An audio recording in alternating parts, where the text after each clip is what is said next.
Il est 9h01, nous sommes toujours en direct sur TV Finance. On retrouve ce matin Mathieu Serronne pour Chronocac. Bonjour Mathieu. Bonjour Zline. Vous êtes trader et fondateur de Galileo Trading. L'indice parisien donc ce matin ouvre en légère hausse, plus 0,3%. Mais elle a terminé une série la semaine dernière avec sa première semaine de septembre dans le rouge. Elle a cédé moins 3,6%.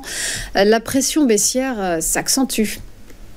Oui, on sent un regain de tension sur les marchés qui restent préoccupés par l'état de santé des marchés américains avec des chiffres de l'emploi la semaine dernière qui étaient très attendus et qui ont été assez mitigés, qui illustrent un tassement de l'économie aux États-Unis. Ce qui fait que dans ce contexte-là, le CAC a réalisé sa deuxième plus mauvaise semaine de l'année. La précédente était suite à l'annonce de la dissolution de l'Assemblée nationale par Emmanuel Macron. Donc, dans ce contexte-là, que faire ? Eh bien, c'est pas simple d'élaborer un scénario avec des probabilités de réussite, un scénario directionnel avec des probabilités de réussite fortes. Moi, je travaille plutôt à la vente dans ce contexte-là. Sur le CAC. Là aussi, ce qui n'est pas simple, c'est qu'on a des divergences entre les indices. Le CAC qui est plombé, notamment par les valeurs du luxe. Quand on regarde le DAX, par exemple, il est pas si mal. On est d'ailleurs dans une zone de rebond possible sur l'indice allemand.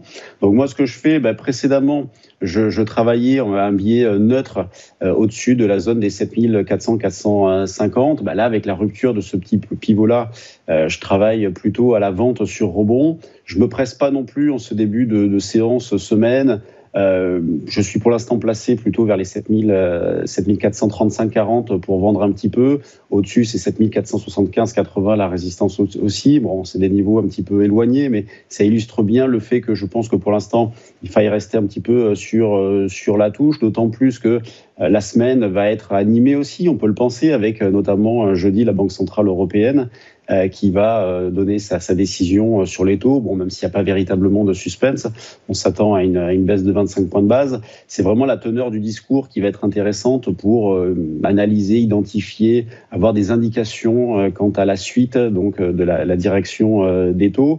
Donc voilà, on a une croissance économique en Europe qui est en berne, une consommation en Chine qui atone, et puis si maintenant une récession venait à se mettre en place aux États-Unis, c'est vrai que la situation serait compliquée pour les marchés. Pour l'instant, on n'en est pas là non plus. Faut pas céder à la panique. On l'a bien vu début août quand on a eu ce petit trou d'air, les marchés sont vite repartis.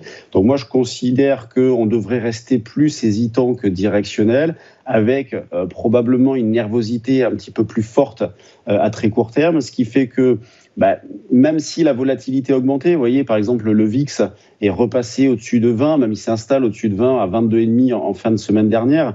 Pour rappel, le VIX, donc l'indice de volatilité implicite des marchés américains du SP 500, donc à 22,5 actuellement. En début de semaine dernière, il était plutôt autour des 15-16. Donc vous voyez, une augmentation considérable de l'ordre de 40%. Donc vous voyez, ça illustre bien ce que je disais tout à l'heure, le regain de tension.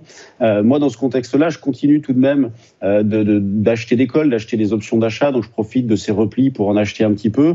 Pourquoi faire ? Eh bien, tout simplement pour d'une part, fermer les positions quand je travaille à la vente, fermer le risque, et puis profiter d'éventuels rebonds, parce que je pense que ces marchés gardent une capacité à rebondir qui reste intéressante sur le fond. Oui, à court terme, nous avons un biais baissier, mais dans une optique un petit peu plus longue. Pour l'instant, je ne suis pas tellement inquiet, donc on pourrait encore évoluer dans les niveaux, autour des niveaux des semaines, des mois derniers, avec pourquoi pas les prochains objectifs sur le CAC, 7250, 7070, des niveaux qui sont atteignables à condition qu'il y ait des catalyseurs un petit peu plus baissiers.